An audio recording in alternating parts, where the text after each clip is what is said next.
Hello viewers, welcome to our channel. నేను మీ Charan Parimi. Russia Ukraine war మళ్ళీ పీక్ లెవెల్లోకి వెళ్ళిపోయిందా? నిన్నటిదాకా ప్రధానమంత్రి మోదీ గారు అక్కడ ఉన్నారు. సో ఆయన ఉండటంతో ఆ వార్ అనేది కంట్రోల్ అవుతూ వచ్చింది. రష్యా ప్రధానమంత్రి ఉన్నన్ని రోజులు, ఆ ఉక్రెయిన్లో ఉన్నన్ని రోజులు ఒక్క మిసైల్ని కానీ ఒక్క డ్రోన్ని కానీ ప్రయోగించలేదు. చాలా ప్రశాంతంగా ఉంది. ప్రధానమంత్రి గారు అనేక గంటలు అక్కడ స్పెండ్ చేసి అనేక విషయాలు మాట్లాడి ఆ తర్వాత ఆయన వచ్చేశారు. సో వచ్చిన తర్వాత ఆయన శాంతి సందేశం ఇచ్చి మరి నేను పుతిన్ని కన్విన్స్ చేస్తాను అని చెప్పి మరి వచ్చిన తర్వాత ఇమీడియట్గా రష్యా నుంచి ఒక్కసారిగా 100 మిసైల్స్ అలాగే 100 డ్రోన్స్ దాడి అయితే జరిగింది. సో యుద్ధం ఆగుతుంది అని మనం అనుకుంటూ ఉండగా ఇది ఆగేలా లేదు. పుతిన్ ఏమాత్రం వెనక్కి తగ్గలేదు. కేవలం మోదీ మీద గౌరవంతో మాత్రమే ఈ యుద్ధాన్ని కాసేపు ఆపడం జరిగింది. పైగా యుద్ధం ఎక్కడైతే జరుగుతుందో ఆ ప్రాంతంలోనే మోదీ గారు ఉన్నారు. సో రష్యా ఉక్రెయిన్ రాజధాని కీవ్స్, సో ఆ ప్రాంతంలో ఈయన ఉండడంతో ఇది కాస్త ఆపాల్సి వచ్చింది. అయితే జెలెన్స్కీ కూడా యుద్ధాన్ని ఆపడానికి మీరు ఏదో ప్రయత్నం చేయండి అని చెప్పేసి జెలెన్స్కీ అనడము, దానికి మోదీ కూడా ఖచ్చితంగా ప్రయత్నిస్తాను, ఇది శాంతియుతంగా ఉండాల్సిన సమయము, యుద్ధాలు చేసుకునే సమయం కాదని ఆయన కూడా చెప్పడము, ఇవన్నీ మనం ఆల్రెడీ గత వీడియోలో మాట్లాడుకున్నాం. అయితే మోదీ గారు ఎప్పుడైతే వెళ్ళిపోగానే సో ఈ దాడుల్లో భాగంగా రష్యా వచ్చేసి ఆ కీవ్స్ ఏదైతే మెయిన్ రాజధాని ఉందో సో దాంట్లో దాడులు చేస్తూ ఉన్నారు కదా. అయితే జెలెన్స్కీ ఏమంటున్నాడంటే ఉక్రెయిన్లో దక్షిణ ప్రాంతాల్లో మౌలిక సదుపాయాలు దెబ్బతీయడం కోసమే ఈ విధమైన దాడులు చేస్తున్నారు, మా దగ్గర ఉన్న వాటర్ సోర్సెస్ మీద దెబ్బతీస్తున్నారు, సో ఈ దాడులన్నీ కూడా వాటి మీద జరుగుతున్నాయని చెప్పేసి ఆరోపిస్తున్నారు. సో మౌలిక సదుపాయాలు దెబ్బతింటే సైనికులకు కావాల్సిన ఫుడ్ కావచ్చు, మిగతా వాటర్ కావచ్చు, మిగతా సోర్సెస్ అందుబాటులోకి తేవడం కష్టమైపోతుంది. దానివల్ల యుద్ధం సన్నగిల్లే అవకాశం ఉంది. సో దీన్ని బేస్ చేసుకుని రష్యా ఈ విధమైన దాడులు చేసి ఉండొచ్చు. ఒకవైపు రష్యా దాడులు చేస్తూ ఉంటే జెలెన్స్కీ మాత్రం దీన్ని అడ్డుకోవడం కోసం ఆయన ఐరోపా దేశాలన్నీ కలిసి మాకు సపోర్ట్ చేయాలి, మాకు ఆయుధ సంపత్తిని ఏర్పరచండి, మేము దాడులు చేస్తామని చెప్పేసి ఆయన కూడా ప్రకటించడం జరిగింది. ఒకవైపు శాంతి మంత్రం పఠిస్తూనే మరోవైపు ఈ దాడులకు అయితే తెగబడుతున్నారు. సో ఇటువైపు పుతిన్ది అలాగే ఉంది, అలాగే జెలెన్స్కీది అలాగే ఉంది. సో ఐరోపా దేశాలు మాకు ఆయుధాలు ఇస్తే మేము దాడి చేస్తామన్నారు. అయితే ఐరోపా దేశాలు ఇస్తాయా అంటే ఇప్పటిదాకా ఇచ్చాయి, మరి ఇప్పుడు కూడా ఇస్తాయో లేదో మరి చూడాలి. ఎందుకంటే శాంతి కోరుకుంటూ మాట్లాడుతున్నాయి ఆ దేశాలు కూడా. కొద్దిగా వాటి స్టాండ్ అయితే మారింది ఈ యుద్ధం విషయంలో. ఇప్పటిదాకా ఒక రకంగా వచ్చింది కానీ ఇప్పుడు మారింది.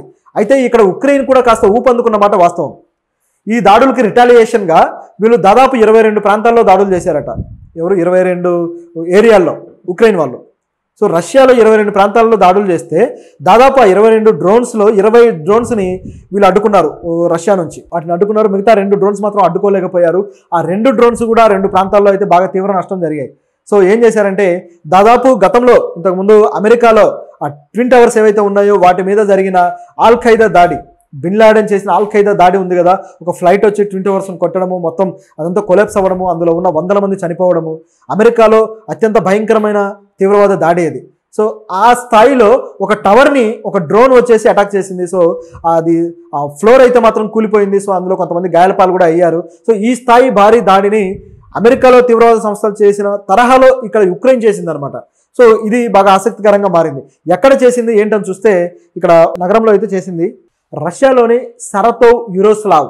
సో ఈ 2 ప్రాంతాల్లో దాడులు అయితే చేయడం జరిగింది. ఈ సరతోవ్ ప్రాంతంలో అయితే ఆ డ్రోన్ వచ్చేసి కొట్టడము, సో ఆ ఫ్లోర్ అనేది పై ఫ్లోర్ అనేది కూలడము ఇట్లా జరిగిందనమాట. సో ఈ దాడి వల్ల అనేక మంది కాస్త గాయాల పాలయ్యారు. అయితే ఈ యుద్ధం ఇక ఆగే పరిస్థితిలో లేదు. ఇమీడియట్గా రష్యా 100 మిసైల్స్ని ఉక్రెయిన్ మీదకైతే తరలించింది. సో ఇది చాలా డేంజరస్గా మారుతూ పోతుంది. అయితే మోడీ గారు ఉన్నంతసేపు మాత్రం దీన్ని కాముగా ఉంచారు. ఏమాత్రం ఇరు పక్షాలు కూడా యాక్షన్ తీసుకోలేదు. ఎప్పుడైతే మోడీ గారు తిరిగి భారతదేశానికి వచ్చారో ఇమీడియట్గా అక్కడ స్టార్ట్ అయిపోయింది. మరి ఈ మంతనాలన్నీ ఏమైపోయాయి? మోదీ గారి దౌత్యం విఫలమైందా? ఎందుకంటే మోదీ గారు వెళ్ళిందే నేను యుద్ధం ఆపడానికి వెళ్ళాను, యుద్ధం ఆపుతున్నాను అని చెప్పేసి ఆయన అన్నారు. సో వెళ్ళిన తర్వాత శాంతి సందేశం అని చెప్పేసి ఆ పుతిన్ చెప్పిన మాటల్ని ఇక్కడ ఉపయోగించడము, అదేవిధంగా పోలాండ్ వాళ్ళతో కూడా మాట్లాడడం, అదేవిధంగా ఇక్కడ ఉక్రెయిన్ చీఫ్ కమాండర్స్ కావచ్చు, అలాగే చీఫ్ సైన్యాధ్యక్షులు కావచ్చు, వీళ్ళతో మాట్లాడడం జరిగింది. సో వీళ్ళందరితో మాట్లాడిన తర్వాత దాదాపు 2000 మంది పిల్లలు చనిపోయారని చెప్పేసి ఐక్యరాజ్య సమితి విభాగం కూడా యునెస్కో చూపించడం జరిగింది. సో ఇవన్నీ చూసిన తర్వాత మోదీ గారు కూడా ఈ యుద్ధాన్ని ఆపాలి, లేకపోతే ఇది వినాశనానికి దారితీస్తుందని అక్కడ మాట్లాడాడు. ఆయన మాట్లాడి వచ్చిన తర్వాత జెలెన్స్కీ కూడా మోడీ గారితో మీరు యుద్ధాన్ని ఆపగలరు, మీకు అంత ఇన్ఫ్లుయెన్స్ ఉంది, మోడీ గారికి పలుకుబడి చాలా ఎక్కువ, ఆయన తలుచుకుంటే యుద్ధాన్ని ఆపుతారని వ్యాఖ్యానించారు. అలాగే అజిత్ దోవల్ గారికి ఉక్రెయిన్ నుంచి చీఫ్ మిలిటరీ ఆఫీసర్ కూడా ఫోన్ చేసి మాట్లాడారు, యుద్ధాన్ని ఆపడానికి ఏమైనా చర్యలు తీసుకోండి అని. ఇవన్నీ జరిగిన తర్వాత మోదీ గారు ఎప్పుడైతే తిరిగి వచ్చారో ఇమీడియట్గా అక్కడ నుంచి యాక్షన్ స్టార్ట్ అయింది. మరి మోదీ గారు చెప్పిన మాట పుతిన్ వినలేదా? పుతిన్కి మోదీకి మధ్య ఏం జరిగింది? అసలు మోదీ వెళ్ళింది నిజంగా యుద్ధం ఆపడానికైనా లేకపోతే ఇంకేదైనా స్ట్రాటజీ ఉందా? సో ఇవి ఇక్కడ వచ్చే ప్రశ్నలు.